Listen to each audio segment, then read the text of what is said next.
Coming up on today's show, we're going to react to the latest reports that surround the New York Knicks.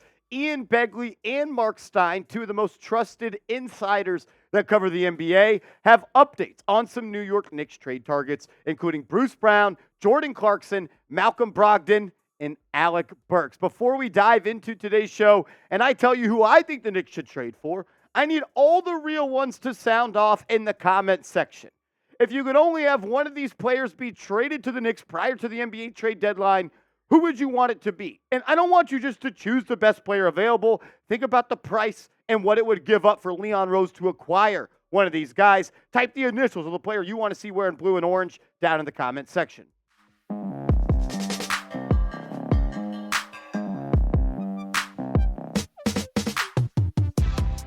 What's going on, everybody? You're watching Knicks Now by Chat Sports. I'm your host, Marshall Green. Let's dive into it. New York Knicks trade rumors are hot, and they circulate around a couple of different players. And the player at the forefront of those rumors is Bruce Brown. But it's not just the fact that the Knicks are interested in Bruce Brown. It kind of sounds like Bruce Brown is interested in the Knicks. Remember, the Knicks, they did play the Toronto Raptors on Saturday night. And prior to the game, Brown was asked about becoming a member of the Toronto Raptors and kind of just what he thought about the Knicks, and he pitched himself as a trade target for the Knicks. We'll talk about that, but first, make sure you are subscribed to the channel because now is the time of year where crazy stuff happens no matter where you're at, no matter what time it is, and if news breaks, we are going to get a video out as soon as possible. And also, we are in a subscriber battle with the Boston Celtics Today channel here at Chat Sports. Allie Barefoot and Tyler Smitty, a.k.a. Smid, they've been talking a lot of noise, saying we've already picked up more subs in January than you guys. And I know this. I hate the Celtics, but I also enjoy free, informative, entertaining Knicks content every single day. So if that's what you're looking for, or if you just want to help Knicks Now beat the Celtics, subscribe to the channel.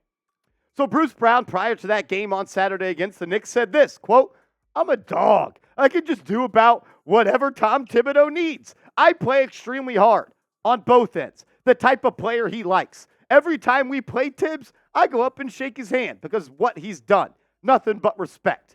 I love New York." I have never heard a player in January pretty much say, "Come and get me, New York Knicks." Bruce Brown made his case verbally why he thinks he would be a good trade partner for the New York Knicks. But I remember one time that 6'11 dude, I think he played for the Thunder, then maybe the Warriors, and then maybe the Nets, and then maybe the Suns. And he turned down the Knicks a couple of times. Yeah, KD, Kevin Durant, that guy. He told me that the Knicks weren't cool anymore and that nobody wanted to play for the New York Knicks. And since then, the Knicks have got Jalen Brunson. They've added other stars. And now it sounds like an NBA champion wants to be a part of this team. How likely is it? Well, Ian Begley said this. Things can change quickly this time of year. I'm sure the Knicks are monitoring many players as the trade deadline approaches.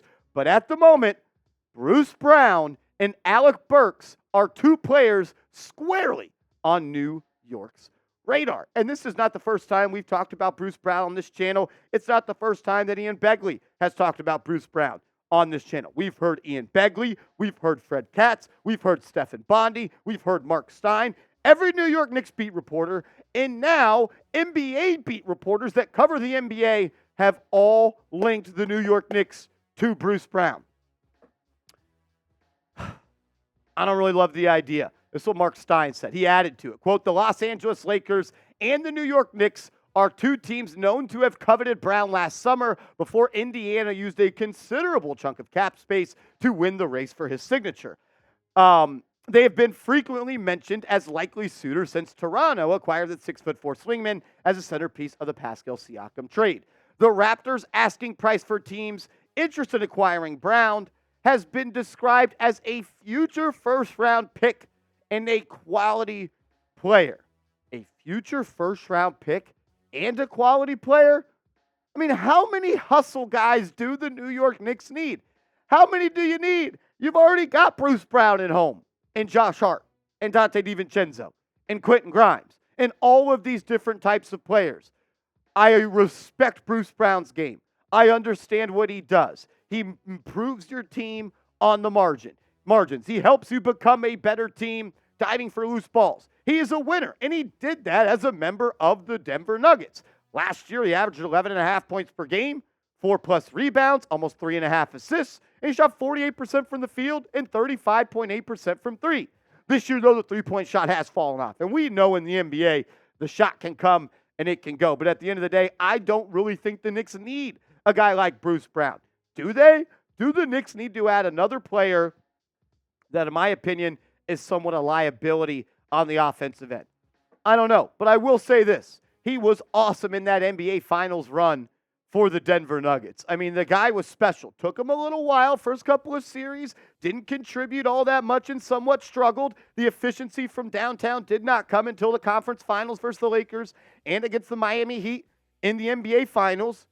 But how many times did you watch that Nuggets team and you're like, oh, there's Bruce Brown making a play. There he is again. Oh my God, Bruce Brown again.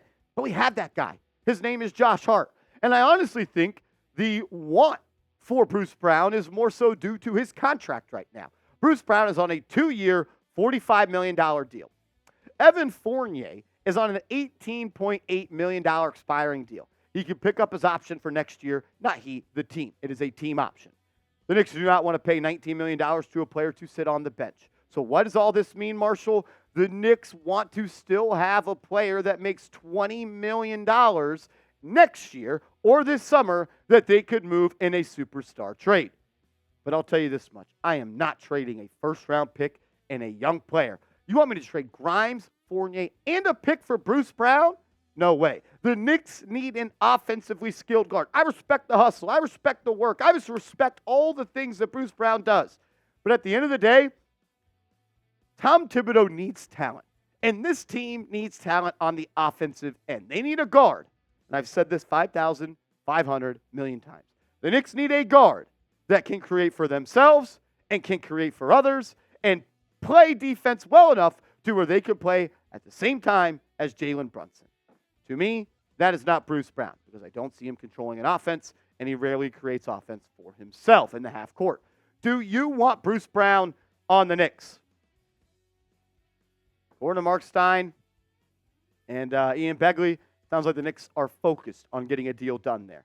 Is the price too high? I think it is. Type Y for yes, type N for no. Coming up next, we have updates on Malcom Brogdon, Jordan Clarkson, and Alec Burks. Once a Knick, always a Knick. We'll break that down. But I got to tell you guys about our proud sponsor, Prize Picks. Go to this link right here, prizepicks.com/CLNS, and use the promo code CLNS, and they'll match your first deposit up to $100. Prize Picks is the #1 daily fantasy sports app in North America. It's daily fantasy sports made easy. All you do is create a lineup with 2 to 6 players, and you simply choose more or less on their projected stats. Here's an NBA lineup that I'm going to be using on Monday night. I'm going with more points for Victor Wembanyama at 21.5, and I'm also going to go with more rebounds for Rudy Gobert as he faces off against the Charlotte Hornets. More than 13 rebounds. You can roll with my picks, fade my picks, but if you're going to play daily fantasy sports, do it with our proud sponsor, Prize Picks, prizepicks.com/CLNS, promo code CLNS,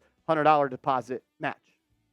All right, let's talk about Malcom Brogdon. This is what Mark Stein wrote in his Substack. Brogdon's name has been mentioned as a potential Knicks target in their well-chronicled search for a guard to fortify their bench ever since they were forced to surrender Emmanuel quickly to Toronto in the Anunoby trade. I think Malcom Brogdon makes a lot of sense on a lot of different levels. But let's boil it down to what does Marshall think the Knicks need?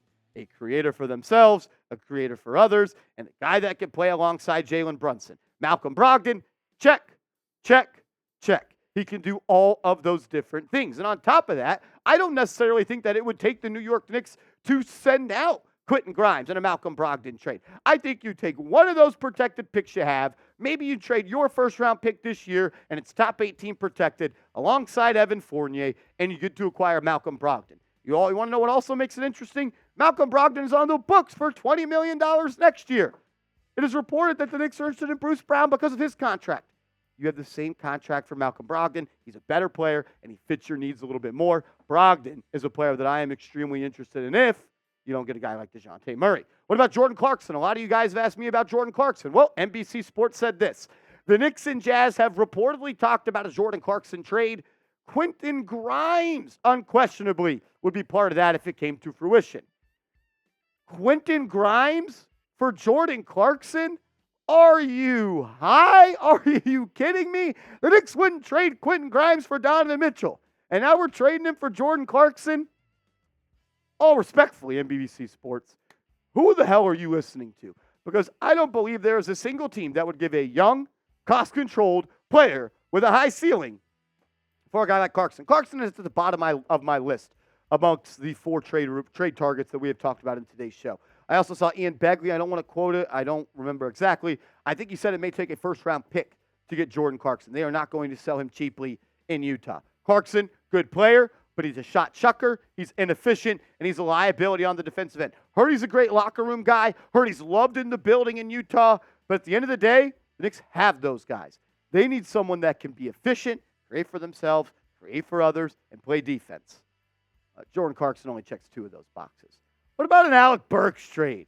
What about bringing home fourth quarter Burks? Well, Ian Begley of SNY said Brown and Burks are 2 players squarely on New York's radar. Burks could be a buy low player for the New York Knicks. I think of all the players that we have talked about in today's show, it would cost the Knicks the least amount of trade assets to acquire a guy like Alec Burks. He is obviously the oldest amongst the crew and maybe the worst player of the crew. But we know what Alec Burks can do. He can come in, he can light it up, he can get you buckets, he can score, he can create for others, underrated defender, but I only need about 15 minutes for him. And I wouldn't mind him playing alongside Jalen Brunson. Why? Because he can light it up from 3. Has not done it all that well this year from the field, still shooting 39% from downtown. But I think ever since the New York Knicks trade rumors came about for Alec Burks, he heard that, and he's making his case to be a part of Tom Thibodeau's team yet again. In the last 11 games for Alec Burks, he's averaging 20 points per game on 49% from the field and 51% from downtown on 7.5 threes per night. The Knicks could greatly benefit from adding another sharpshooter to this team because outside of Jalen Brunson and Dante DiVincenzo, do you really have another knockdown, catch-and-shoot guy? OG Anunoby could be that, but when you talk about snipers, when you talk about guys that can get it done almost any single night from deep, Alec Burks comes to mind, and he's someone that I would like to see on this Knicks team once again. I asked you this question to start today's show. I'll ask you it again. We've gone through the stats. I've shared my opinion. I want to hear from you. Pick one to trade for. Bruce, Alec, Malcom, or Jordan Clarkson. For me, if I had to put those guys in order, if I had to power rank trade targets for the Knicks, it's Malcom Brogdon 1, Alec Burks 2, Bruce Brown 3, and then Jordan Clarkson 4. But still, my number 1 trade target is DeJounte Murray. If the Knicks are serious about competing for an NBA Finals this year, I'm not talking conference finals. If you're trying to win the NBA Finals this year, you go get DeJounte Murray because the lineup of Brunson, Murray, Anunoby, Randall, and Hartenstein, or Mitchell Robinson, I think is one of the best starting 5s in the NBA. As always, just want to say thank you and appreciate you for rocking and rolling with us. We'll have a video out on the channel tomorrow. We'll be live for the next Knicks game. So subscribe and turn your notifications on.